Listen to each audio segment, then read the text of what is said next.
आम्हाला म्हणलेत का कोणाला म्हणलेत त्यांचं त्यांना माहीत.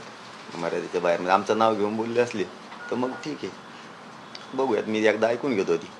पण आता ते जर दुसऱ्याला म्हणले असले तर आम्ही कशाला अंगावर ओढावं. पण लिमिट तुटल्यावर आम्ही सुद्धा बरोबर करतो, हे सुद्धा खरं आहे.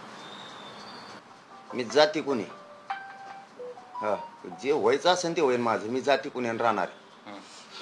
कारण जातीवर जो अन्याय झाला त्याच्या विरोधात मी बोलणार म्हणजे बोलणार. एक तर सुभर बी हलणार. जे व्हायचं असेल ते होईल म्हणतो ना. त्यांच्या हातात यंत्रणा आहे, त्यांना जे करायचं ते करतील. मी माझ्या मतावर ठाम आहे. म्हणजे काय वाईट केलं काय? मी काय बॉम्ब स्फोट करीन म्हणलो काय कुठं? मी माझ्या मतावर, त्यांनी सांगितलं होतं माझ्या पोलिसाला मारलं, पहिला अंतर्गत हल्ला झाला तेव्हा. नंतर बदलले आणि म्हणले चुकलं माझ्याकडून, माफी मागतो आणि गुन्हे मागं घेतो. नाही घेतले आत्तापर्यंत. एवढा खुनशीपणा असतो का मग? परवा आम्हाला मान्य न्यायालयाने 13 तारीख दिली होती मार्च. एका रात्री त्या ॲडव्होकेट जनरल पाठवून तुम्ही बदलून घेता आणि तुमच्या मनमानी करता. तिसरी गोष्ट, मान्य न्यायालयाने सांगितलं शांततेत रास्ता रोको करा. आम्ही शांततेत केलं, कुठंच काय झालं नाही. दुसऱ्या दिवशी गुन्हे का दाखल केले? सगळे एसपींना आणि पीआयनं कसं काय गृहमंत्रालयाने सांगितलं गुन्हे दाखल करायचे? ही कोणची शाळा आहे तुमची? ही कोणची शाळा आहे तुमची? सगळ्या सोयऱ्यांच्या अधिसूचना तुम्ही काढली आणि तुम्ही देत नाही. तुम्ही कसं काय अंमलबजावणी करत नाही? काय चुकीचं केलं मी?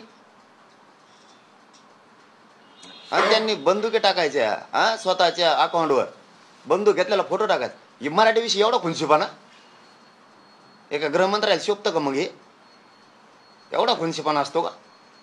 तुमची कुडल्ली असेल ती दुसरी, पण त्याच वेळेला टाकणं म्हणजे त्याचा अर्थ काय होतो? मराठ्यांविषयी एवढा खुनशीपणा तुमच्या मनात, हे चांगलं नाही ना. राज्य चालवायचं, जनता तुमची. ठीक आहे, आम्ही जनता म्हणून एखादी चूक झाली असं, याचा अर्थ चालक आहेत तुम्ही, मालक आहेत, मायबाप आहेत तुम्ही सरकार म्हणून. एवढा खुनशीपणा. मराठवाड्यामध्ये प्रशासन आता जे आपल्या आंदोलनात मराठा समाजाने जे आंदोलन पुकारलेलं आहे त्याच्यामध्ये जे काही नुकसान झालेलं आहे किंवा जे गुन्हे दाखल झालेले आहेत याचं संकलन करायला मराठवाड्यामध्ये सुरुवात झाली आहे. करणारच आहेत ना मराठ्याच्या विरोधात. देवेंद्र फडणवीस साहेब हे मराठ्यांच्या विरोधात काम करणारच. ते जवळ असं करणार तवर आम्ही त्यांना असंच मानणार.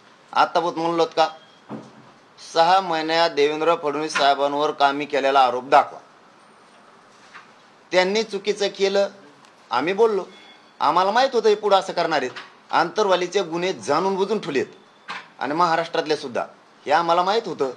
शेवटी याचा कुठं ना कुठं तरी गौप्यस्फोट होणं गरजेचं होतं आणि ते त्या दिवशी झाला. इथून पुढचे ते गुन्हे दाखल करणार हे आम्हाला माहिती आहे. काय होईल? जाऊ मान्य न्यायालयात, न्यायालय आम्हाला न्याय देईल.